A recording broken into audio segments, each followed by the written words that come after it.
महाराष्ट्र सरकारला विनंती करते की आपण सगळे राजकारण बाजूला ठेवून दादा ज्याच्यातून दादाचा ऍक्सिडेंट झाला, हत्या झाली, जे काय झालं असेल, जे काय, माझा आरोप कुणावरही नाही, माझं एवढंच म्हणते की जे मुद्दे रोहित पवार पोटतिडकीनी राज्यासमोर देशापर्यंत मांडतायत त्याची पारदर्शक इन्क्वायरी व्हावी हा शब्द माननीय मुख्यमंत्र्यांनीही हा असेंब्लीमध्ये दिलाय, जो तुमच्या चॅनलवर मी पाहिलेला आहे. त्याच्यामुळे आमची महाराष्ट्राच्या मुख्यमंत्र्यांकडून अपेक्षा आहे की ज्या मागण्या रोहितनी केलेल्या आहेत त्या त्यांनी तातडीने हाय प्रायोरिटीवर कराव्या. कारण का मला आठवतंय की याची एक इन्क्वायरी होणार होती, तर त्या इन्क्वायरीचं काय पुढे झालं माझ्या तरी कानावर वाचनात किंवा तुम्हाला कुणाला कळलंय का की ती इन्क्वायरी सेटअप झाली, त्याचं अध्यक्षपद कुणाकडे, दादाला जाऊन 2-2.5 महिने झालेले आहेत आता.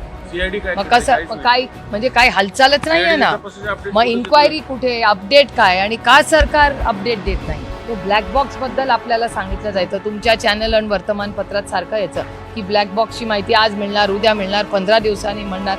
किती दिवस झाले, ब्लॅक बॉक्सचं काय झालं? मग मध्येच एक अफवा आली की ब्लॅक बॉक्स जळाला.